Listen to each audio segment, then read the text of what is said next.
On this episode of Nature in Your Face, I travel to the California-Mexico border in search of some of the coolest reptiles and amphibians that inhabit the southwestern United States. Nature in your face! Alright, nature freaks, my first day of herping California. It is unbearably hot right now. It's 104 degrees in the shade. You wouldn't think there'd be any reptiles out and about, but there are some heat-tolerant species to be found. That's what I'm going to be looking for. So, this is what I'm talking about. I just pulled off the side of the road and saw this little guy basking. That is a desert iguana. It's the only reptile I'll see out here in the middle of the day. Every other reptile is underground or under a rock seeking relief from this intense heat. Not these guys, they don't care. They can withstand triple-digit temperatures. I drove all the way out here to specifically see these lizards.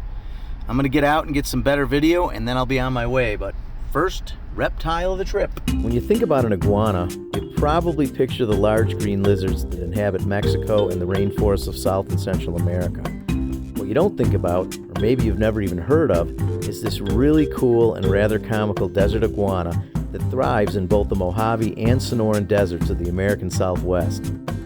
These medium-sized lizards are one of the desert's most heat-tolerant reptiles. They'll remain active in temperatures as high as 115 degrees Fahrenheit. They're mainly herbivores, preferring the leaves and flowers of the creosote bush and the occasional invertebrate.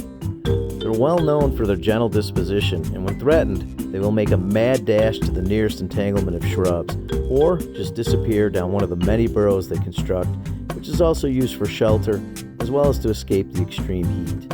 I spent quite a while observing these fascinating lizards until the triple-digit temperatures became too much to tolerate, both for me and the lizards.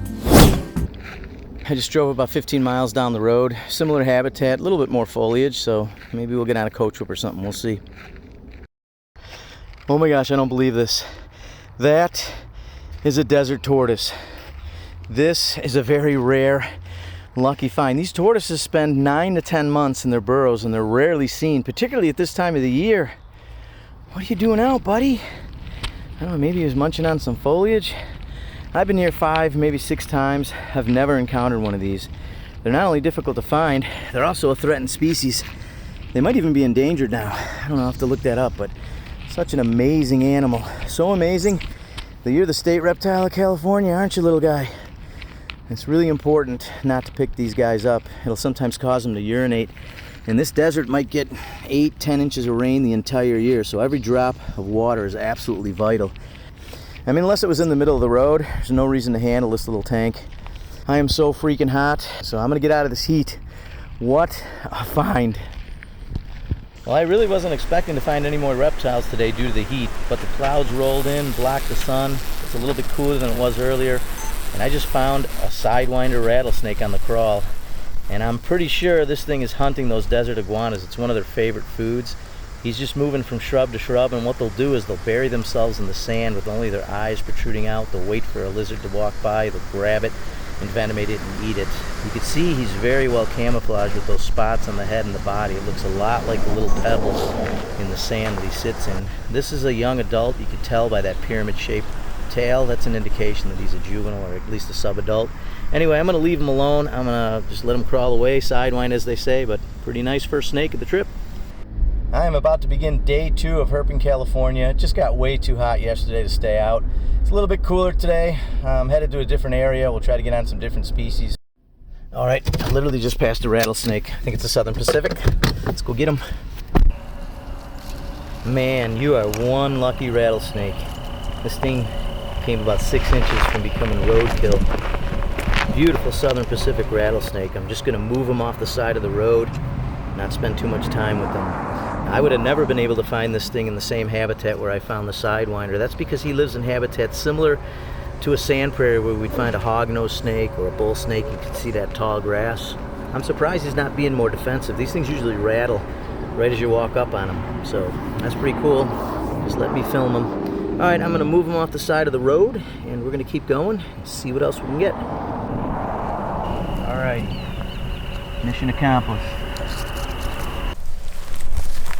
Alright guys, we got a little gopher snake on the crawl here. I'm not going to do too much with him because, as you can see, he's got a huge meal in his belly. So I'm not going to hold him, because if I do, I'm going to stress him out and he's just going to regurgitate that, and I do not want that snake to lose that meal. Ah, bummer. That was a speckled rattlesnake. This snake just got hit. There's no flies or ants on it. Predators would have taken this thing off the road by now. That's too bad. I was hoping to find a live speck on this trip.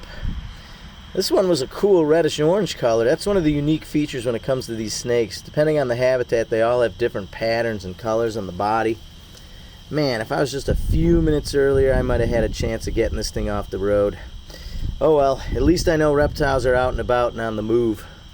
And on the move they were. I did some habitat hopping, and there was no shortage of cool herps, including this large San Diego gopher snake, an awesome southern alligator lizard, and a two-striped garter snake, a species I've never found before.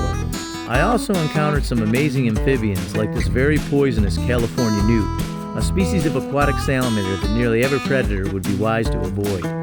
I saw at least a half dozen newborn rattlesnakes throughout the day, slithering across the trails and in the grass. The lizards were out in force, like this common side-blotch lizard and a banded rock lizard sunning himself on a rock face.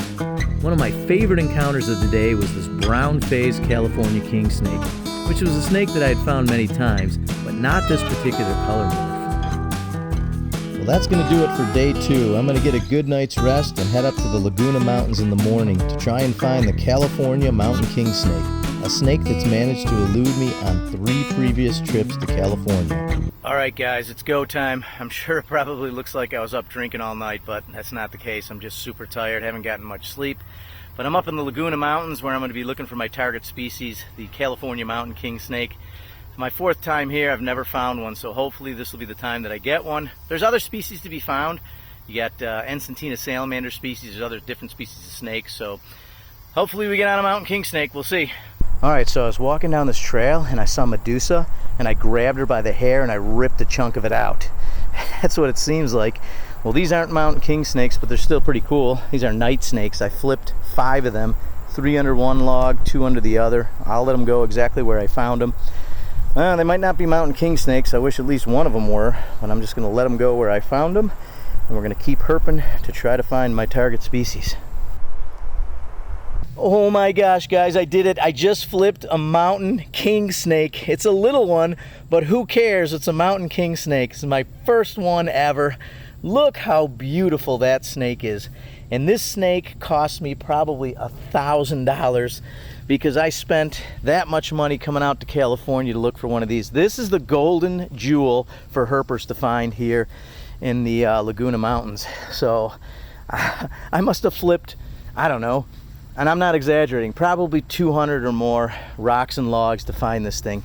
It wasn't on the crawl. It was under a rock, kind of leaning against a bigger rock, and I just flipped it and I found him. So man, this is so awesome. I'm going home happy. I'm just gonna let him go, and maybe I'll get on some more snakes, but cool find. All right, I said adios to the Laguna Mountains. I'm now on my way to supposedly the best road cruising spot in all of California. Let's see if I can get on a few more species before I wrap this up and head back to Chicago. As usual, this turned out to be another epic trip. On my last night of herping, I road cruised 3 red diamond rattlesnakes, a protected species in California. A more unexpected encounter was finding this spotted leaf-nosed snake in the road with its strange upturned rostral scale. I also saw the largest lyre snake that I've ever seen. Named because of the lyre-shaped marking on top of the head, it was at least 3 feet, and that's no lie. I can never find too many long-nosed snakes with their colorful and speckled orange and black bands. This was the second one encountered on the road. And of course, it's almost impossible not to road cruise a glossy snake at some point. They're one of the more common species to find out and about during the night. Well, that's going to do it for this episode of Nature in Your Face. If you guys enjoyed this video, and I don't know why you wouldn't have, be sure to subscribe to the channel, like the video, and let me know in the comments what your favorite animal was. We'll see you guys on the next episode of Nature in Your Face.